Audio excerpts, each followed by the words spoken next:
Nós vamos falar de mediunidade. Vocês sabem que eu estou acompanhando esse livro, é um curso preparatório de Espiritismo, nós estamos na 10ª lição dele. Mediunidade. Noções sobre mediunidade. Não vou conseguir dar uma aula para vocês porque é um assunto que não é muito dominado não, tá? Até bem pouco tempo atrás, mediunidade era tratado com muito preconceito, era coisa de bruxos, era proibido.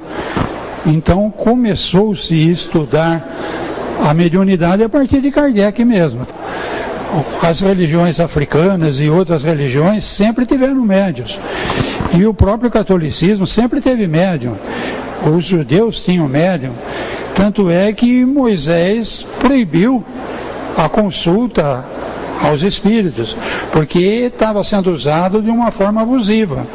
Mediunidade é a faculdade ou aptidão que possuem certos indivíduos, denominado médium, que serve de intermediário entre o mundo físico e o mundo espiritual.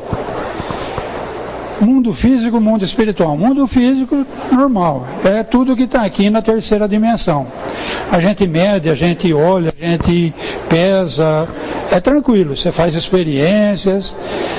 Agora o mundo espiritual, ele está numa outra dimensão. Quem lê os livros espíritas fala que acima não quer dizer em cima. Por exemplo, na região do Rio de Janeiro tem uma cidade espiritual chamada Nosso Lar. Nessa cidade espiritual tem prédios, tem rio, tem plantações, tem um monte de... Tudo funciona. Se ela estivesse em cima do Rio de Janeiro, a água do rio provavelmente desceria e choveria tudo. Como é que ia ter rio acima?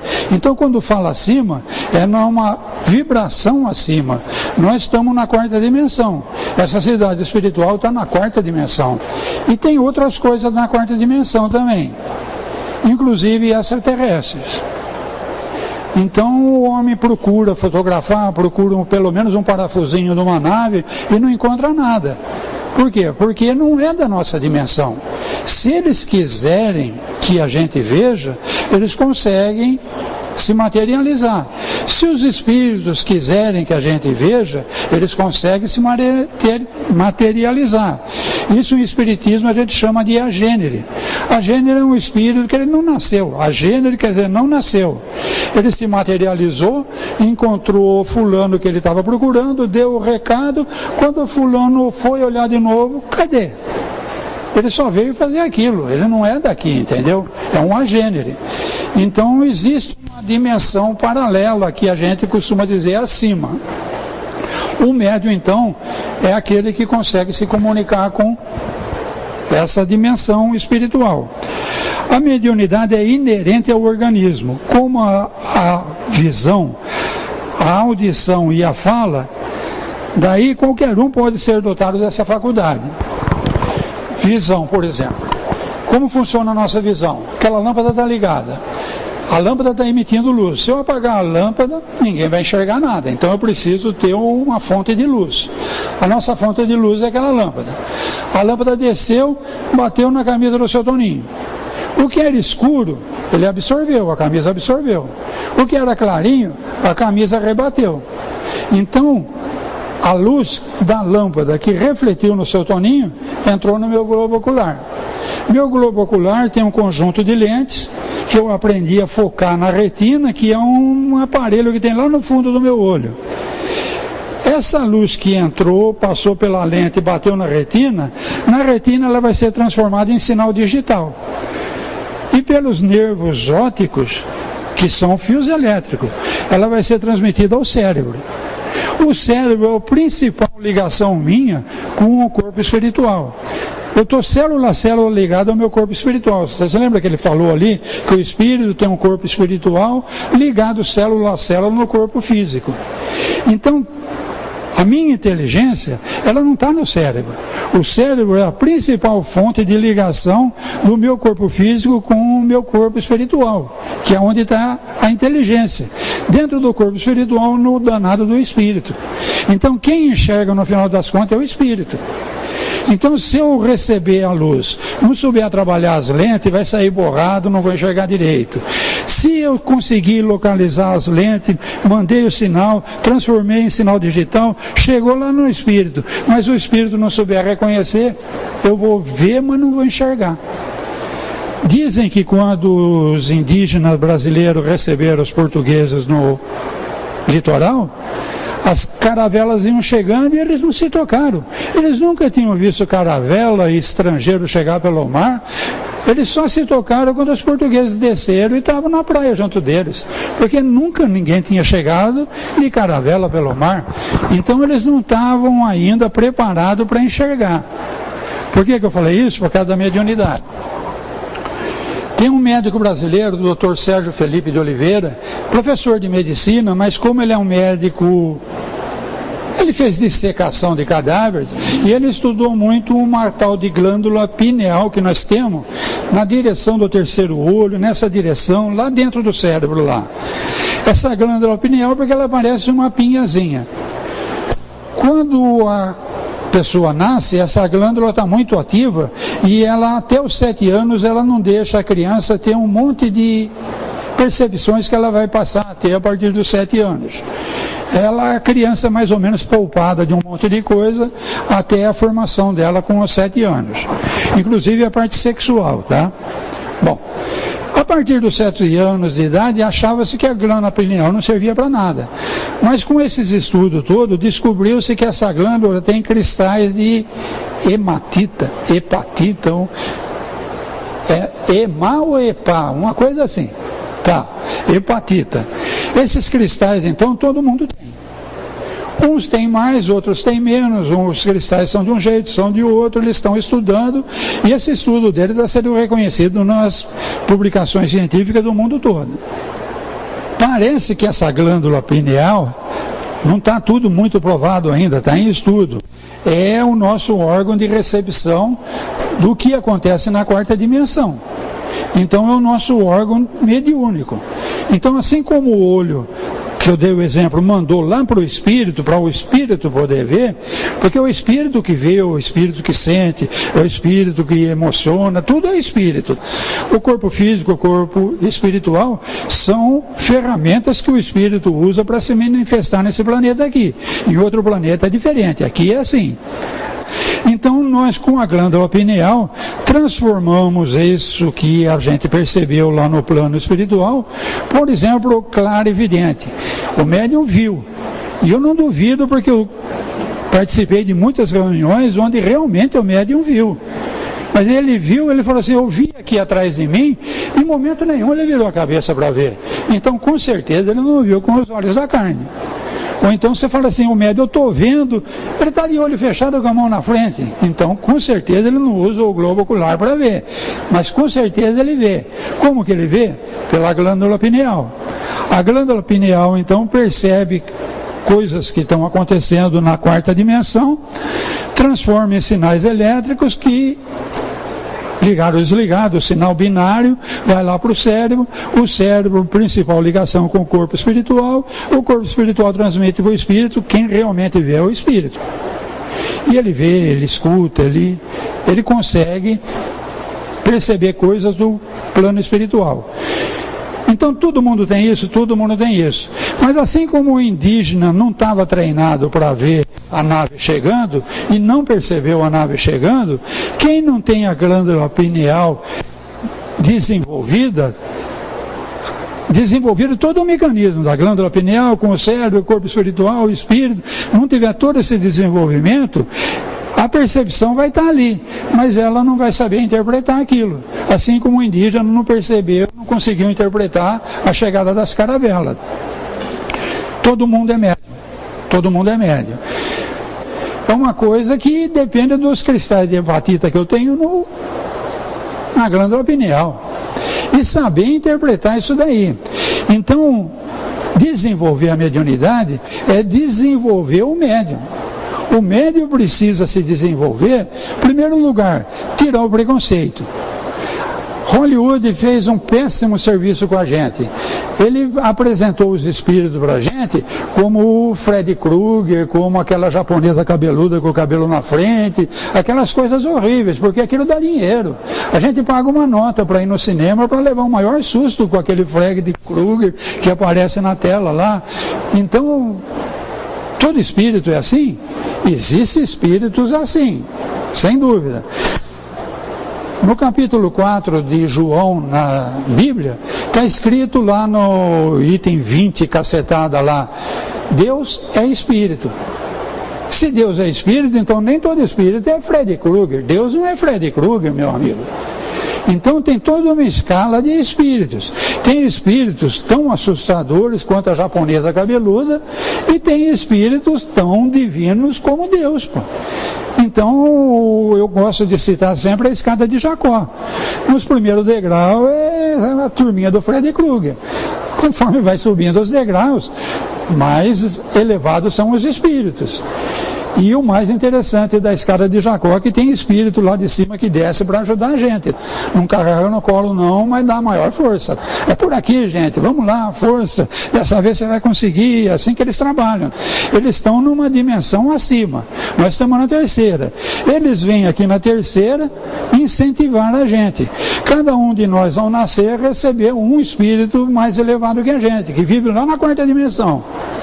E pela glândula pineal da gente, ele se comunica com a gente.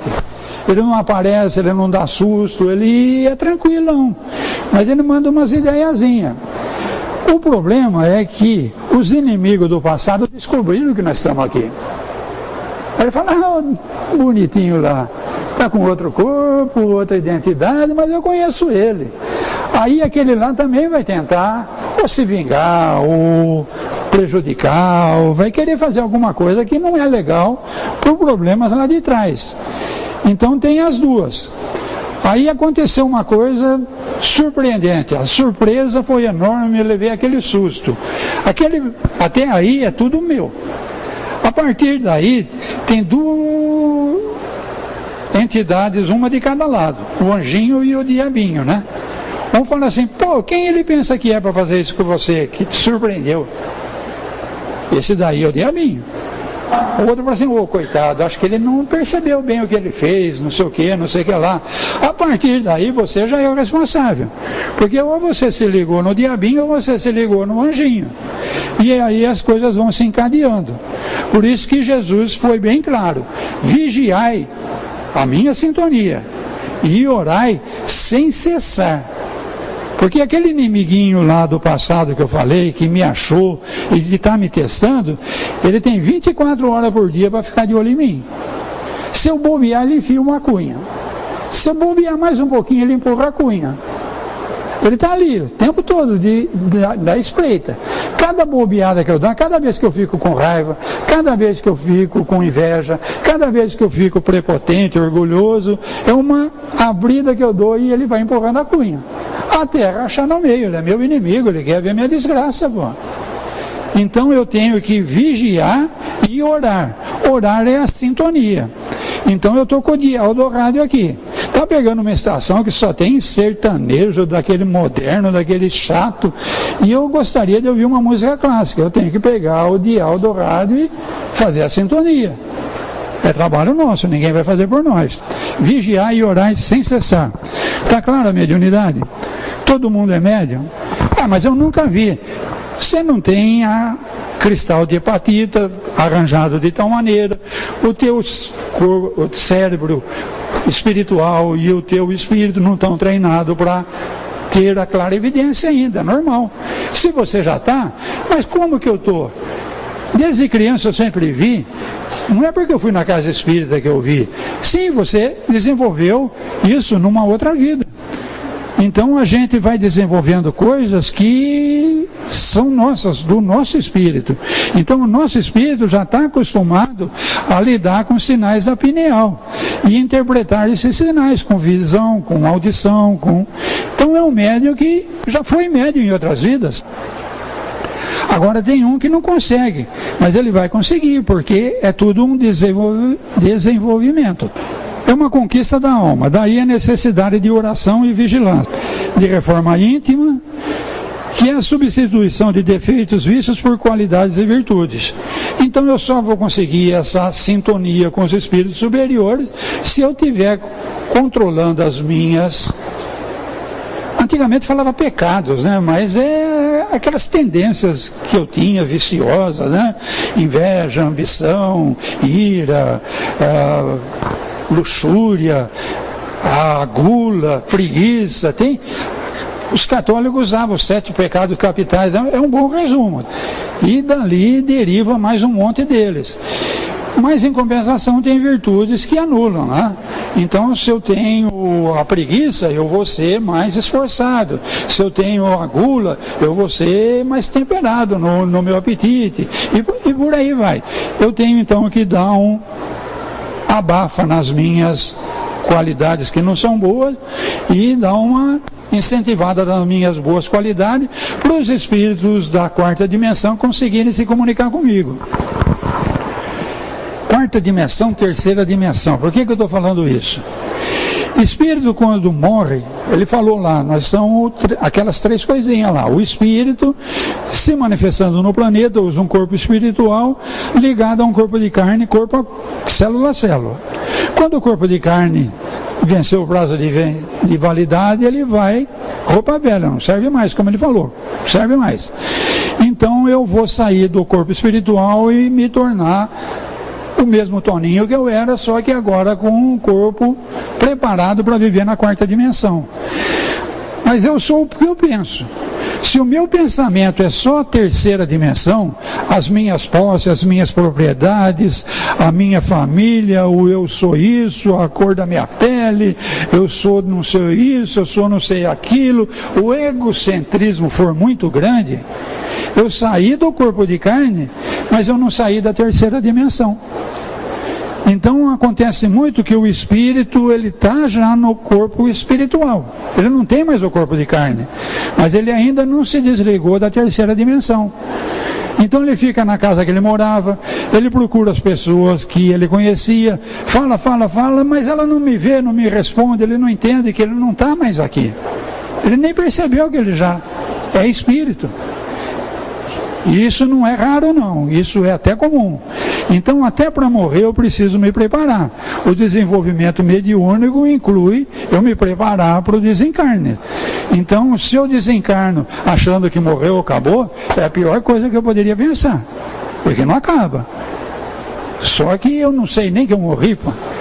E fico ligado na 3ª dimensão e eu já estou lá na 4ª, fica tudo muito complicado. Quando eu me preparo, eu faço esse desenvolvimento, eu consigo controlar as minhas tendências viciosas, eu consigo desenvolver alguma virtude, eu então vou fazendo ligações com amigos espirituais que sabem trabalhar na 4ª dimensão. Então assim que eu desencarno, eles vêm atrás de mim. Aí eles dão uma olhada na minha sintonia lá. Minha sintonia está naquele funk cheio de palavrão, ou minha sintonia está naquela música calma, tranquila, suave. Então, de acordo com a minha sintonia, eles conseguem chegar em mim ou não. Então, se eu estou preparado para viver na 4ª dimensão, vai ser uma tranquilidade. Eu vou ser encaminhado com eles, eles vão me orientar. Aqui nós vivemos assim, aqui nós fazemos assado. Outra coisa que se fala, que se pensa erradamente, é que espírito é fumacinha. Pensou, aconteceu. Quem lê o Nosso Lar sabe que não é assim. O espírito ele consegue até volitar, mas depois que ele se prepara para isso. Vocês viram a gravura lá do André Luiz sendo atendido com um problema gastrointestinal terrível. Ele já está na 4ª dimensão, mas o problema gastrointestinal continua. Porque ele ainda não se preparou para viver na 4ª dimensão. Então naquele hospital ele está sendo tratado, tem um enfermeiro, tem umas pessoas conversando com ele, e cada vez que ele começa a falar dele mesmo, que o egocentrismo começa a vir à tona, o seu Ivan falou, eles dão uma aguinha, põe na boca e não engole isso daí não, até a vontade de falar parar. É um exemplo que eles dão porque No livro está melhor explicado isso daí. Ele simplesmente dava as costas e largava ele falando sozinho. Cada vez que ele falava, não, mas porque eu, não, mas porque na minha vida, não, porque não. Ele virava as costas e largava ele falando sozinho. Até que ele percebeu que o único jeito dele se desenvolver e se adaptar na quarta dimensão era começar a trabalhar. E num dia de muito trabalho no hospital, ele pegou um balde e foi ajudar a fazer faxina. Então ele era um médico, um cientista, um pesquisador aqui na Terra. No plano espiritual, o primeiro serviço dele foi balde, pano e limpar chão. Com o tempo ele foi aprendendo a lidar com a quarta dimensão, se adaptou à quarta dimensão, e eu ia falar para vocês do levitar. Em algumas tarefas eles usam transporte, eles usam aérobus. Por quê? Para não humilhar os que não aprenderam ainda a volitar. Então, para não humilhar, eles usam o transporte. E aqueles que não aprenderam a volitar, se quiserem ir em tal departamento, tal escola, tal alguma coisa, deve ser aeronave, não sei como funciona lá. Está descrito no nosso lar, mas não dá para pegar muito bem como que é, não. A palavra bus lembra ônibus, mas não acredito que é ônibus, não, porque ele subia, né? Parece que não tinha fio, não tinha nada. Parece mais uma nave extraterrestre. Extraterrestre é outro preconceito que a gente tem. Nas casas espíritas, a gente vê o médium e fala assim, eu vi um ser aqui atrás de mim, ele era um gigante, ele tinha mais de 2,5 metros de altura. Com certeza não era daqui, meu. Porque no plano espiritual você pode agir num outro planeta. Então um extraterrestre ele pode estar agora dentro da Câmara de Paz trabalhando e fazendo curas, mas só que ele está na quarta dimensão. Você entrar ali, você não... Outro desserviço que Hollywood fez. ET não precisa necessariamente ser baixinho, ter zóio esbugalhado, ser verdinho. O ET pode ser até bonitão pra caramba. Que também tem várias categorias de extraterrestres, assim como tem várias categorias de encarnados. E o nosso planeta, nessa fase de transição, é bom a gente ir se acostumando com esse jeito de falar, porque eles estão trabalhando com a gente.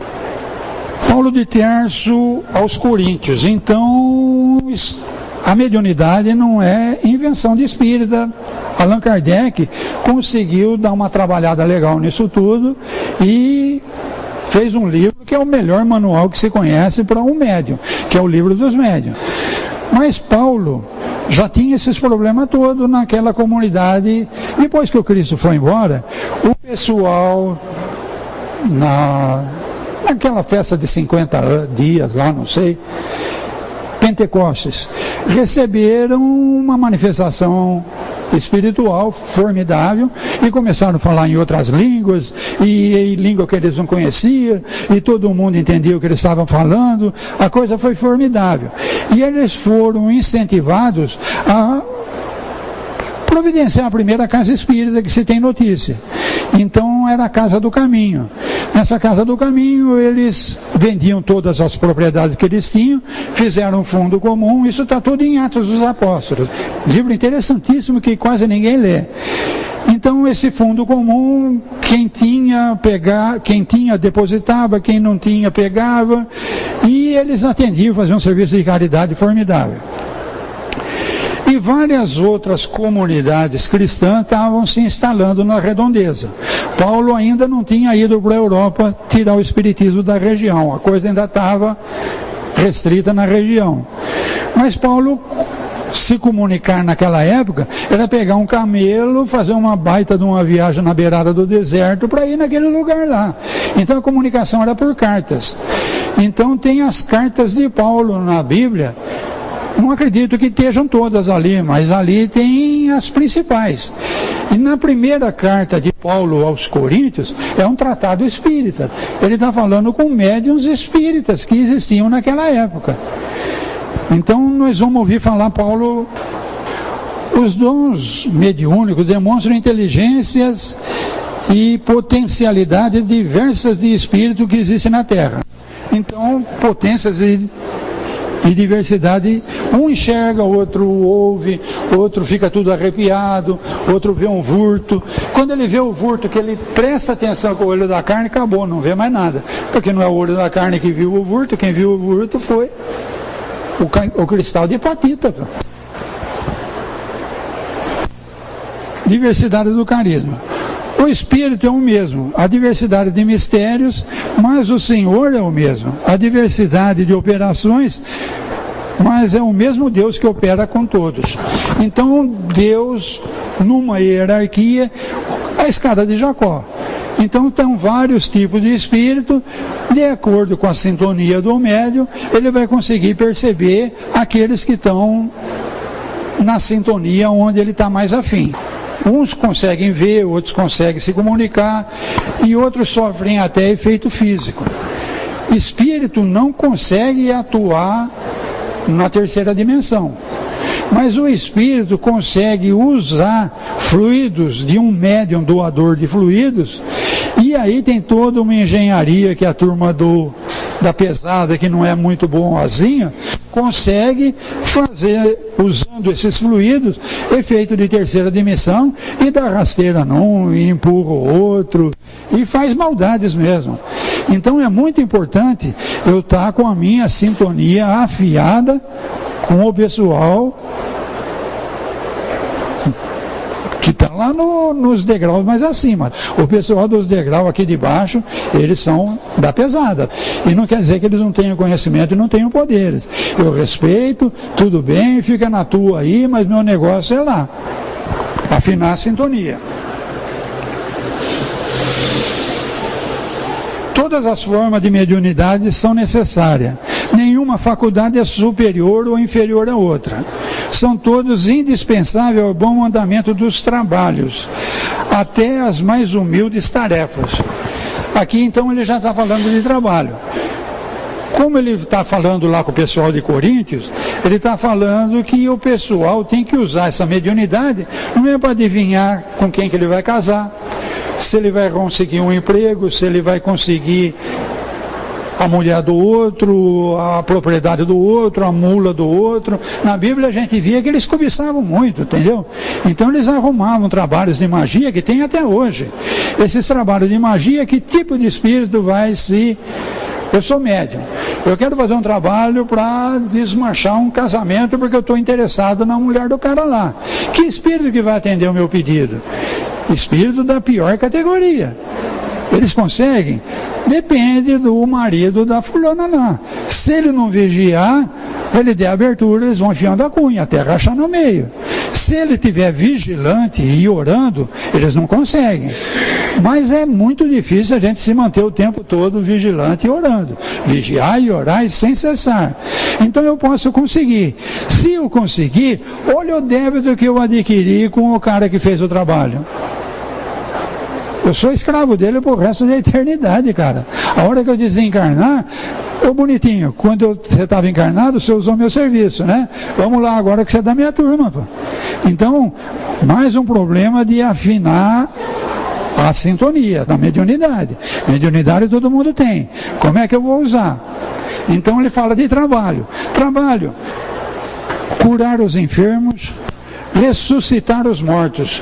Você consegue ressuscitar quem morreu, o espírito desligou, está virando carniça, você consegue ressuscitar? Impossível. Na linguagem bíblica, ele usa muito a palavra morte, não quer dizer morte do corpo. Jesus tem uma passagem lá que ele fala: deixe os mortos enterrarem o morto. Você já viu o defuntinho pegar a pá para enterrar outro defuntinho?